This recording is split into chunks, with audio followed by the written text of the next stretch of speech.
All right, let's. Okay. Oh my gosh. I am doing this again for the first time in a long time. And video is all the thing. So I have you here on video with me, Lindsay. And I'm just jumping right in because many of you have listened to this podcast, Three Mixed Baby, for a while now, for a couple years. And Lindsay and I met before. We've known each other for a while now. We've known each other for probably 2.5 years.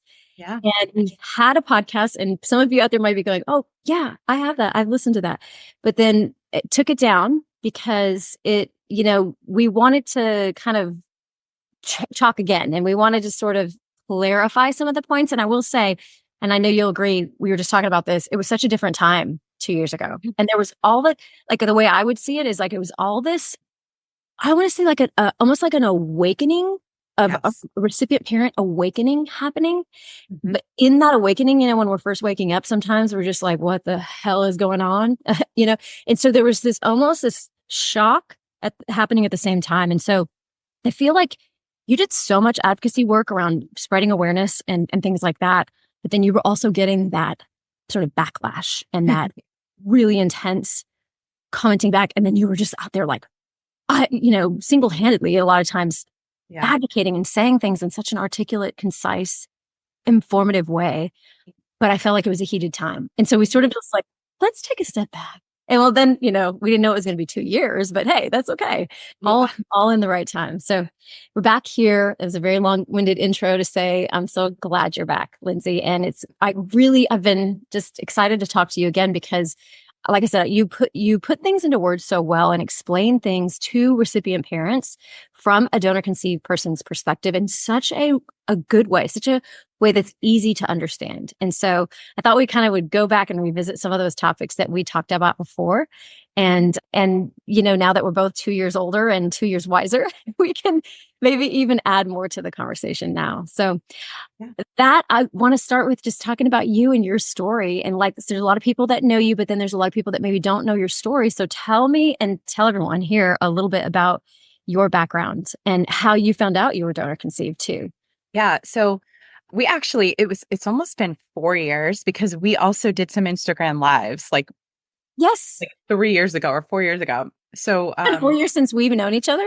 I think so. Oh Yeah. my gosh. Yeah. Cause I Oh think my you're one of the gosh. first people I reached out to when I sort of like, it was confirmed I was donor conceived because when that happens a lot, especially 4 years ago, you don't even know what to think. You're just grabbing onto anybody that's heard the word donor conceived and like, help me. There's a lot more resources, thank goodness, in the last 4 years, which is amazing. But so I was 13. My parents were divorced, and I probably made some off teenage comment to my stepdad, like, "You're not my real dad. You can't tell me what to do." And he's like, "Well, your dad's not your real dad either." And I'm like, "What?" So And it my was mom told me that argument. yeah, it was an argument. Yeah. My mom told me that I was donor conceived. My dad that raised me, I called him right away and he said that's not true. They're not telling you the truth. So for like all of my teenage years into my 20s, I knew something was up. Like I started to think like, well, I don't look like my dad and I don't look like my grandma, and they're a very German family, and I knew something was up, but my dad was incredible, and I just wanted so badly to believe that I was his and I was my grandma's granddaughter, which I still am. Yeah. Caveat. But we can get to that. But yeah, so I spent a lot of time just thinking like, well, one of them's lying to me. And in your 20s, you just really don't care. It became a little bit of like a party hat trick. Sometimes I would say like, "Oh, I'm a test tube baby," and I thought that was cool to say, which I wasn't. There was that wasn't a thing back when I was conceived. It So was yeah, I think a lot of DCP in their 20s don't really care because I think in your 20s you're also still trying to figure out who you are, and you're still kind of underneath your parents a little bit, and you're very yeah. much thinking about their feelings, right? So Yeah. You're still um launching, you're still you're still launching, yeah, and brains donor aren't even fully people formed.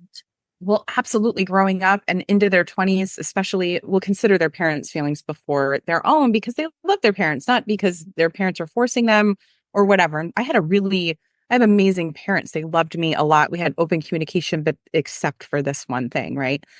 So in my 30s, I got married and I was about to have my first baby, and my dad and I went for a walk, and I said, "Okay, there's a little baby in my belly now, and this is her ancestry and her DNA.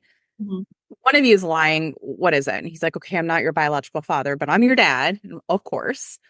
And he still denied my mom using a donor. So, and then my dad passed away 3 months after that conversation. So I never really got I never really got to talk to him about it. I waited 7 years because I had this guilt, like I was tarnishing his memory to try to find my bio father. I went through a whole bunch of that. And then it was the pandemic, and the pandemic hit. And we had a lot of time to think, all of us. And I think everyone was sort of like, everyone's identity was in question during the pandemic. Are you a worker? Do you work from home? What Yeah. are you? You're just insulated in your house and you don't have like people around you anymore, right? Yeah. So I took a DNA test. I took 23andMe, and in May of 2020, the results came back and I had all these siblings on there. And I contacted all of them and they're like, "Oh, you're donor conceived." And I called my mom and I said, "I'm donor conceived." And she said, "Yeah, I've been trying to tell you that for a long time." Yeah. So that's kind of how I found out. So I sort of knew as a kid, but it was confirmed at 39. And It was 2 weeks before my 39th birthday that it was confirmed. 3 days after the DNA test came back, me and another sibling were really trying to figure out because my siblings, there was a bunch of them that had already known each other, oh, and they didn't know who our biological father, our parents' donor was. So we did genetic genealogy. We just started doing the family tree. We contacted a third or second cousin, which would have been our donor's first cousin, and we figured out who he is. So I found out, and then 3 days later, found out who my bio father is, and went on, and I've been on quite a journey ever since. yeah. And genetic genealogy, meaning it's like doing a deep dig into ancestry.com or 23andMe, Yeah. but it's the people who obviously are only going to show up that are genetic. On both sides. So like I needed to make sure that you kind of grab two trees. You grab like my bio grandmother, my bio grandfather, and dwindle it down to find the bio father. We also follow his career. So we knew because we as in my siblings, right now there's 24 of us Or that's what I was going to ask you. that we know of. Yeah, when we spoke a couple years ago, it was 15 that you were in. Yes. When I first found out, it was 9. So it's, we get a lot. There's a lot. And I find that most people are DNA testing in their 30s and 40s. So if we've got siblings that are still in their 20s, we won't really know. Okay. So it's going to be a lifetime of never knowing how many siblings I have. And I think that's true for all donor conceived people that were conceived from a sperm bank, the large sperm banks. You'll just never know. It's true. Uh, They could still have it frozen now. yes. They could still have some of your donor's specimen. Now, are you in touch with your donor? No. So we as in my siblings, there was 9 of us. We sent him a letter 4 years ago, and he responded with, he's not the man we're looking for and he doesn't wish to be contacted further. And then a year later, we had a new sibling pop up. She's a lawyer.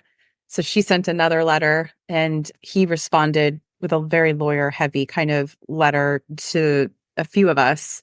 Mm. And it was a long letter. He gave us a limited medical information, but said I can neither confirm nor deny. So he still didn't admit it, but he gave us some medical information Yeah. and then basically said, like, please don't contact me. So that's the last that we heard from him. But you know who he is. Yeah. You know you because you've been able to do this. You did this genealogy or genetic genealogy. You were able to track him, know his name. You know who this Yeah. person is. You know where he Yeah. lives. And he's in the public eye. So just to back up, he was in the fertility industry when I was conceived.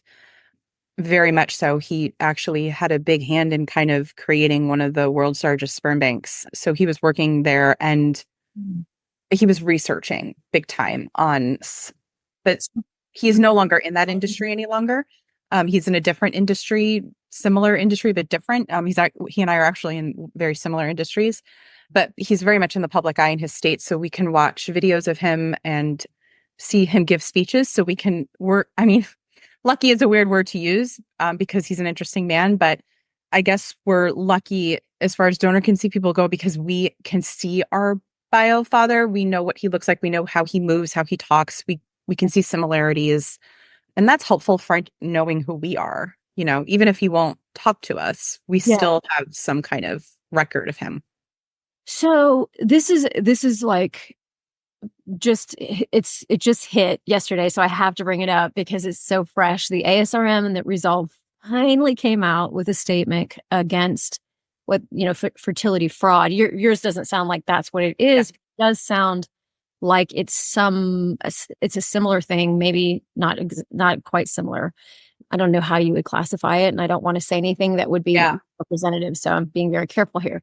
But if if you have someone who's working in the industry or working right there at the facility, and they're using their own specimen, their own, sperm. Yeah. That is a conflict of interest. That is unethical across. It is. And yes. However, in the 70s and 80s, it wasn't, right? So I think it was still unethical. It was just done in secrecy. Right. And a lot of things from our past, especially in the United States, in our very past were super unethical, but people still did it, right? Because there was no laws against it, right? And so and that's something that my siblings and I contend with, but we also it's a double-edged sword, I think, when it comes to that, right? The sun is right in my eye. I'm just gonna move. Sorry. Yeah, no. I see it going like that. Yeah. It was starting to. Yeah. Oh, and now you froze. Okay, so we had a little technical issue, as you can hear. So I'm just going to ask you to go on to the next episode, and it'll be a to be continued of this one.